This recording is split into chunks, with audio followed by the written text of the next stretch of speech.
Swaggart, he writes beautiful books. Homosexuality, Sodom and Gomorrah, pornography, alcohol, beautiful works. I recommend them to you, these books. Not all, but these books especially, I recommend them to you. Read them, very good.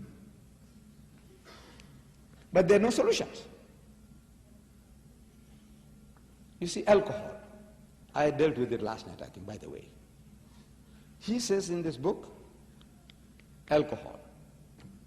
He says 11 million drunkards in America. 11 million drunkards, he says. These are his terms. In my country, they don't call them drunkards. Especially the whites, you can't call them drunkards. They'll punch you on the jaw. You have to call them alcoholics. They're sick people. See, when you say drunkard, it's very, very pungent, strong. Can you say drunkard? But when you say he's alcoholic, the person is sick. So he needs some treatment. 11 million, these are words of Brother Swaggart, drunkards in America, and 44 million heavy drinkers. And he says, to me, no difference between the two. To me, they are the same.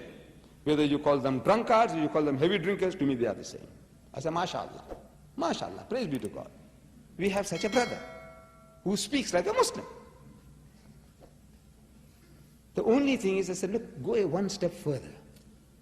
To solve your problem, you have to go a step further.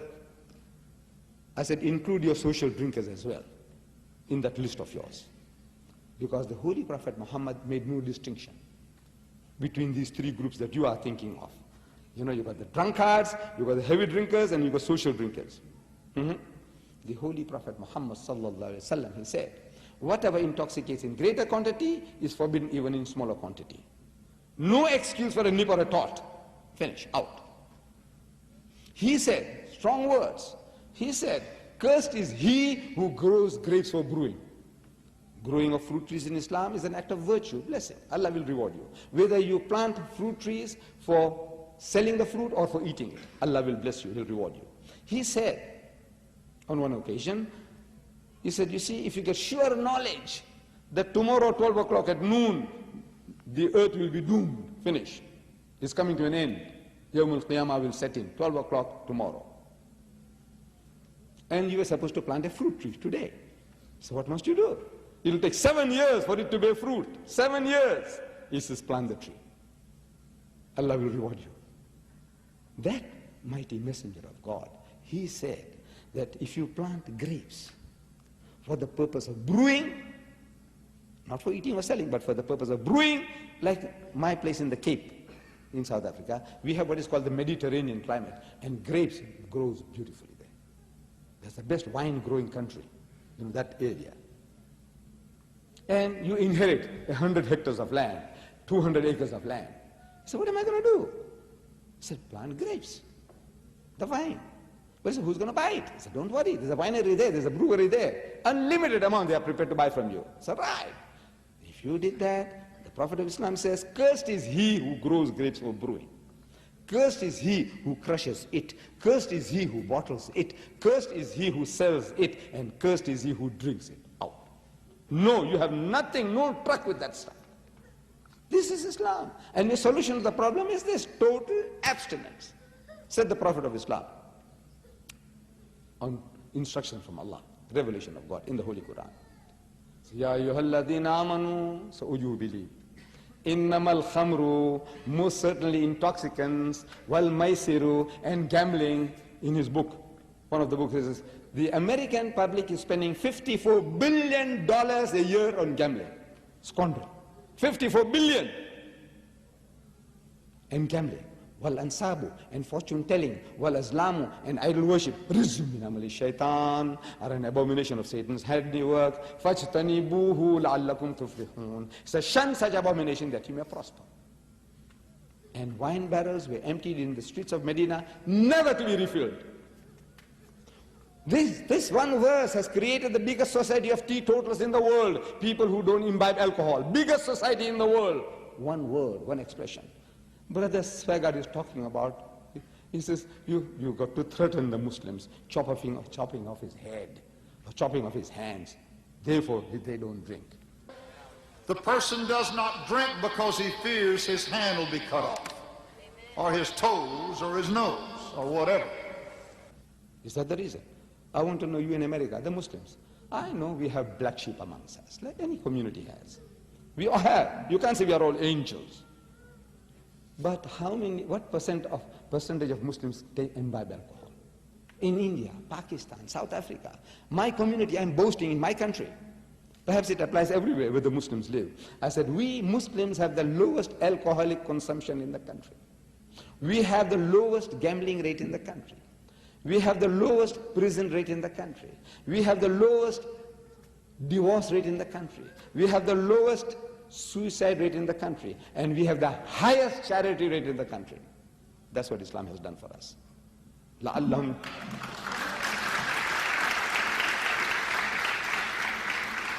Wallah, it's Islam.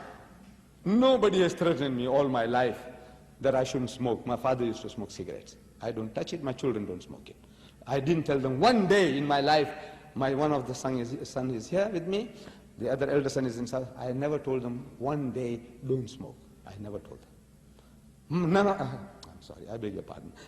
Out of my 6 brothers, 1 or 2, they do smoke. They do smoke. But my family, no smoking. In my life, I haven't touched that stuff. Nobody threatened me. My father didn't tell me I mustn't smoke. I don't smoke. I don't gamble. I don't date. I don't court. I don't dance. Nobody threatened me. So look, if you do that, you go to jail. Or if you do that, we'll chop off your head. Nobody told me that. I don't know if anybody told you that you mustn't drink, otherwise we'll chop off your head. Anybody tells you here that? Anybody controlling you? No. What does it? I said, you see, in America, you, Christian nation, mighty nation, the mightiest nation on earth, America, you introduced prohibition in the 20s. Who did it? They were your leaders, people you voted into power. In your Congress or Parliament, in your Congress, they passed law, prohibition, run the country dry. You saw the carnage, that the havoc that this stuff was creating in the nation, the harm, the losses. So the brain power of the nation, people you voted into power, they voted on your behalf, passed a law trying to run the country dry. No Arab government ever threatened them. No Muslims ever threatened them. They said, look, if you don't stop drinking, we won't supply you oil. Because there was no oil. They didn't have it. The Arabs, they had no oil to threaten away. They said, look, if you don't stop drinking, no oil for you anymore. No. It was your nation, your brain power, and you passed the law. And you failed. You failed miserably. The mightiest nation on earth, with the backing of the government, the brain of the nation, your propaganda machinery, everything and your police force put together to try to implement prohibition, and you failed. This mighty messenger of God, in a desert country, among a barbaric people, he makes the pronouncement, and wine barrels were emptied, never to be refilled. Miracles! What miracles are you talking about? Here is a miracle. With all your miracles, you can do nothing. Your problems will increase. You have your handful. These are handful. You know, you say, born again. You know, I says, now we got the Spirit in us, and we don't touch it anymore. I says, great. I take off my hat to you. Great. And everyone who testifies, everyone without exception, will tell you that I was a drunkard. I used to smoke marijuana. We call it daha, ganja. I used to take drugs. I used to do this. I was promiscuous. I was gay. I was a sodomite.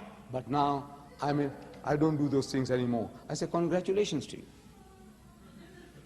Congratulations. But I said, you see, something took you out of the mire, out of the dirt, out of the filth. Congratulations to you. But I said, but the system that stops you from falling into the mire is a better system any day. Prevention is always better than cure. And you are not able to cure those 55 million drunkards. With all your Holy Ghost and all your lecturing and moving people, you know, to queue up by the thousands, you will not be able to solve the problem. The answer is total abstinence. And the only religion on the face of the earth which says don't touch that stuff is Islam.